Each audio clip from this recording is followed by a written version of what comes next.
Hello there everyone, WhatCulture's Adam Clery here, and you know the drill by now. Yes you do, every single year the football season returns, and with it comes the new FIFA game. No sooner has that first international break completely squashed your hard-on for the returning season, or you've played your fantasy football wildcard in a blind panic like I have, are your friends queuing around the back of their local Tesco for the latest installment of EA's Super Kicky Ball game. Thing is though, it's been a rough old time for the franchise of late because it feels like PES is closing the gap every single year, and there's all this constant speculation about the loot box mechanics and the packs and Ultimate Team and all of that, when all we want, all normal people like you and me want, is for better ball physics, or for them to completely render our favourite teams. But the poor developers have so much more to worry about than that, which probably makes FIFA 20 the most high pressure release in the franchise for an absolute generation. Like, all of its core fan base is sat there casting impressive looking glances at its nearest rival, while parents the world over are begging for an excuse not to have to buy it again this year. So they've really got to knock it out of the park. And have they? Has anything important changed about FIFA this year beyond simply the name of the girl we beg to buy it for us? Well, let's find out, shall we? Because my name is Adam Clery and this is WhatCulture's review of FIFA 20. Alright, so I'm going to start on that PES point because anybody who plays PES, aside from having several things wrong with them, always says that the graphics are amazing, that it looks absolutely stunning. Our very own Adam Nicholas reviewed that for us this year, and he said this. You see, it kind of borrows heavily from the live broadcast element that we've seen all over. Whenever you're watching a football match, whether it's on Sky Sports, on ITV, whether it's the Champions League or the Premier League or any other league in the world, you've seen what the typical camera setup is for that. Well, I feel like this more closely replicates that in terms of when you're watching it, you could quite easily be forgiven for thinking that that was actually a game of football on TV. Pressure's on then, lads. Now yes, the general presentation, the opening screens, the video transitions, all of that, they kind of feel very similar to last year. They've basically taken the same template, the same effective formula, and reproduced it for this one. And why not? It was working fine last year. There wasn't really too much you could change about it, but it feels very similar here. However, once you actually kick off the game, that's when things start to feel a little different. And I will say they have gone absolutely all out on every tiny little thing they could think to add to the game. All the licenses, all the kits, all the balls, even the way the crowd react to incoming loose passes, everything, every little thing they could do, they have gone and done because they kind of want you to forget the fact that they've somehow managed to lose Juventus this time. How do you lose Juventus? How do you lose one of the biggest clubs in world football? They're not a set of car keys. Don't get me wrong, the presentation element and all that stuff is the bare minimum you would ever expect from a FIFA game, but in fairness, they've not dropped the ball here. Oi oi, so points for that. Commentary remains the same as last year, with Martin Tyler and Alan Smith doing all the domestic matches, while Derek Ray and Lee Dixon do all the European things. And on the Lee Dixon thing, I just want to say this. Lee Dixon, seriously mate, please just don't commentate again. FIFA not suited to you, pal. You're crap, no hard feelings, just not worked out.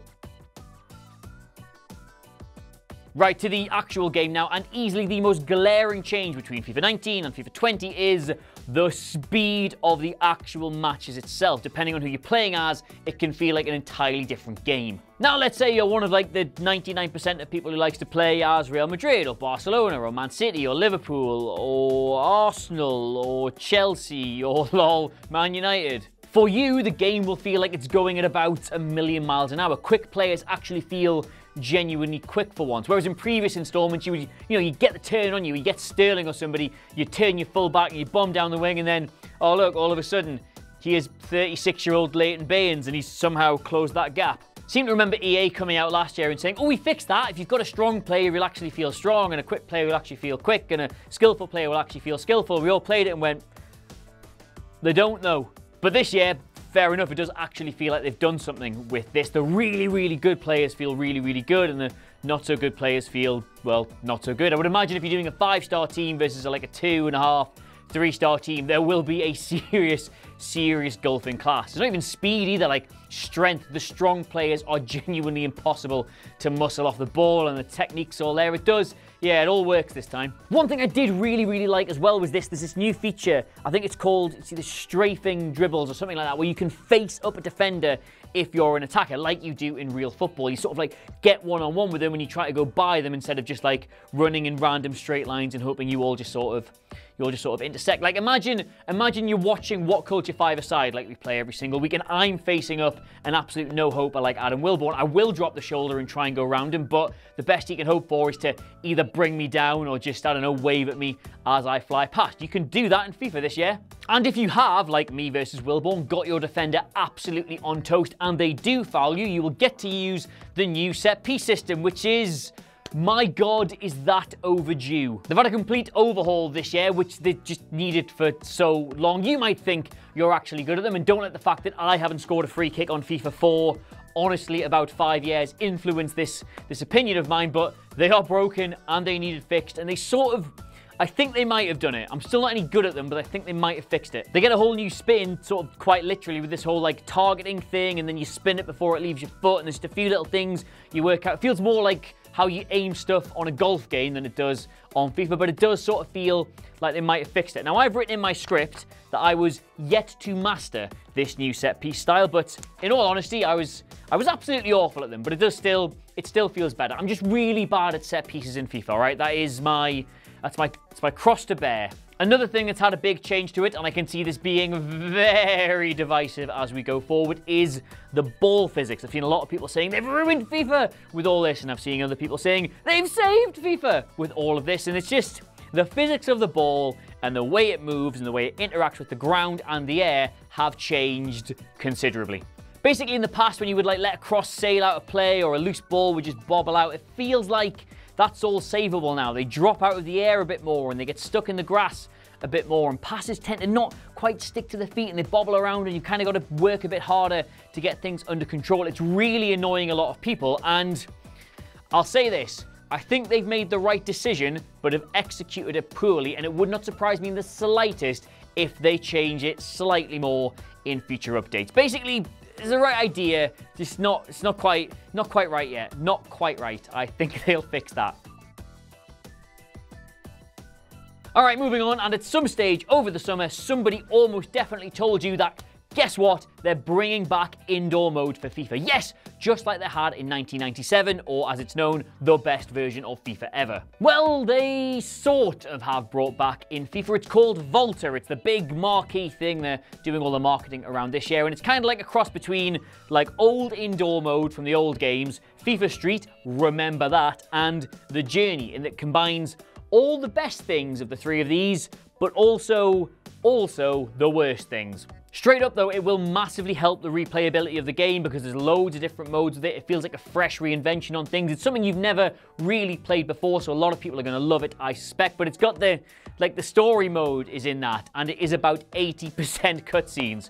From what I've seen, you do a little bit of playing, but also you just have to watch these really cheesy movies instead. Like Alex Hunter's journey is completed, we're told, so we're just going to sit and watch this weird movie. It's like Fast and Furious, this, except it's just the kicking the ball off the wall and running around people. That's the thrust of it. I will say though, the creation suite on it is a thing of absolute beauty, and the way it lets you sort of customize your story as you're playing through it is excellent. All the different modes are really good, the variety, and it's fun, it looks great, it plays great, sort of.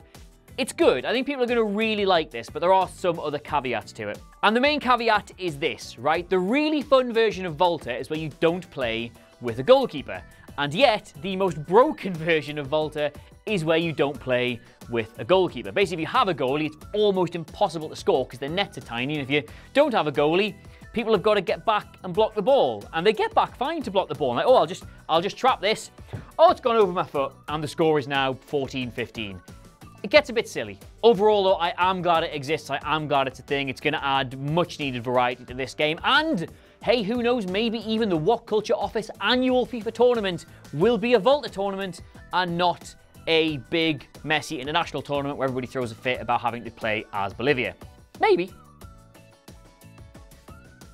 And if you're not playing Volta or dunking on your mates online, then the main thing you'll be going for is either Ultimate Team, which we will get to in a minute, or the Career Mode. And I've always said this, Career Mode on FIFA sucks. It's basically just a long, drawn-out mini league where nothing ever actually happens and you just get to do a couple of transfers for your team twice a season. There is nothing exciting about it whatsoever until this year. So the positives of it. It looks great this year. It feels important this year. There's so much to do beyond just playing games this year. There's morale for your team. There's little exercises you can do. There's loads of ways to pass the time merely than just replaying another very samey game on your actual season. The morale thing, I will say, is absolutely brilliant because you get interviewed after games now and you get a little selection of answers and your team's morale depends on the answers you give and their morale affects their performance. So it's not going to go so far as to say it feels like you're playing Football Manager because it doesn't in any way, shape or form, but it does feel like what you do, your personality as a manager impacts the way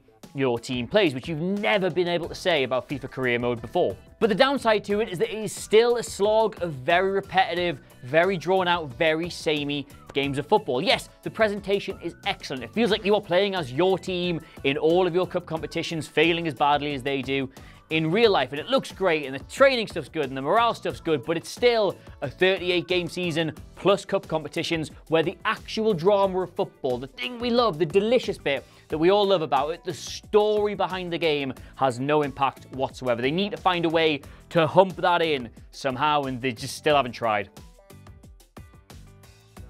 Now, if you played last year and you really liked house rules, then there are a number of new additions to that, such as King of the Hill, which is not quite King of the Hill, but it's more of like a possession-based version of the game. I can see myself spending precisely 0 time playing that mode because, as we all know from watching real football, possession-based teams, or passing as I like to call them, are really boring. But then there is Mystery Ball. Oh my god, there is Mystery Ball. Every time the ball goes out of play, a new ball enters the pitch, and that ball has certain bonuses. It bequeaths the person in possession with certain additional skills. They can run faster, they are stronger, they are more accurate, they have many different little tricks that can help them score. But then, every once in a while, there is a ball that appears that has all of the tricks, all of the traits, all wrapped up into one, and the game goes absolutely crazy because whoever's got that ball is bound to score unless you pile all 10 of your outfield players onto them and attempt to break their legs. It is 1000% the kind of, like, right, I'm going to break character here for a second, okay? The best football game you can play in terms of it making you feel like you're actually playing football is, it's not FIFA, it's not PES, it's Rocket League. All right, because you can't play as Lionel Messi in real life, you can't play as Cristiano Ronaldo in real life, you're not that good. And when you're running around actually playing football, you don't really know what you're doing, and if you kick it anywhere near the goal, it's like, oh, it's quite exciting. And Rocket League actually feels like that. When you score a goal in Rocket League, you are genuinely elated. When you score one in FIFA, you're like, yeah, good finish, that me. This is the kind of silliness that FIFA needs to feel like real football. It needs to feel fun. It needs to get your heart racing. It needs to be unpredictable. It needs to not be the same game you have with all your mates every single time. You need to have magical balls which give your players magical powers. And speaking of magical powers, one I would love to have to get the most out of FIFA is being able to make money grow on goddamn trees, because they have rigged the game for microtransactions for so long now that unless you spend a fortune, you don't get the most out of Ultimate Team. There are so many parents out there who have pretty much bankrupted themselves just trying to get a shiny Mo Salah. And depending on what side of the fence you're on, I'm either sorry to report or indifferent to report that absolutely nothing has changed in this one. It's all still surprise mechanics where the odds are not published and you have no idea what you are getting. Now, this is probably going to be the last version of FIFA where that's true, because there's all this stuff going on about it now, and I think it's Belgium who have outright banned microtransactions and loot boxes in games that are not rated 18 plus or something to that effect. So this is probably going to be the last one. So if you've got all that money burning a hole in your back pocket, if you really want to spend 300 quid on getting a better virtual team, by all means. Right, so overall, FIFA 20, where does it stand? Well, every single iteration of this game should feel like an improvement and a natural evolution of the one that came before. Then every few years, once in a generation, you get a radical one that changes everything. This is not the radical one, but I will say it is an improvement in pretty much every single way almost on FIFA 19. This whole ball physics mechanics thing is going to drive people up the wall. I've already seen on a few websites that, like, critical scores are really positive. User scores are, like, some really positive, nothing in the middle, then loads of negative. People hate what they've done with this ball, and as I say, I imagine they will tweak that slightly going forward. When they do, though, when that's part of the whole package, I think that whole package will be really good. Like, put aside the Juventus thing for 1 second, FIFA looks and feels like as close to actual football, certainly the presentation of it, as is possible to get. The commentary is excellent, the matches look great, the players look great, the way everything interacts with itself looks great. They've even changed the grass slightly this year so it slows the ball down more, and that's just really good, that. I like it. It looks great, but FIFA always looks great, and it plays better than PES still for me, but they do need to sort out precisely what's going on with that ball. But when they do, the improvements to a player's speed are all great. The improvements to a player's strength are all great. The ability to face somebody up and go around them like you would in real football is absolutely great. The overall playing of the game is better than it was last year, and I think they've got some really great new modes in this that'll get a lot of life out of this game. But if you're looking at me going, Adam, I don't know what to do with my money. Do I spend it on FIFA? Then I will say this. 1, just give it to me. That solves all the problems. But 2, if you think you'll get a lot of game time out of that Volta mode, and you very well might, then it's worth your money. If you don't think you'll play that, if you don't think any of the new features will appeal to you, I honestly can't say they've changed that much about 19 for it to be worth another 50 quid. So overall, if I was to give you a laboured football analogy for all of this, it's dependable and reliable like Phil Neville. Now, you've seen Phil Neville in a waistcoat at the Women's World Cup. He can look great when presented the right way, and he is absolutely presented the right way in this version of the game, but he's never going to get you off your seat. You're not going to go, oh, what's going to happen now? There's none of that. It's Phil Neville. And if you're an Everton fan, you probably thought Phil Neville was brilliant. You will appreciate FIFA 20, if not fall in love with it. So overall, what am I giving it? 3.9 Clerys out of 5. Have we got a graphic for that? Can I get a graphic? There we go, perfect. 3.9 Clerys out of 5 for FIFA 20. That's my review. But hey, you've probably played it by now, or at the very least the demo, so let us know what you made of it all in the comments below. And of course, don't forget to like, share, and subscribe. But in the meantime, thank you so much for watching. I have, of course, been WhatCulture's Adam Clery, our mercurial, if inconsistent, number 10. And I'll see you soon. I will. Bye.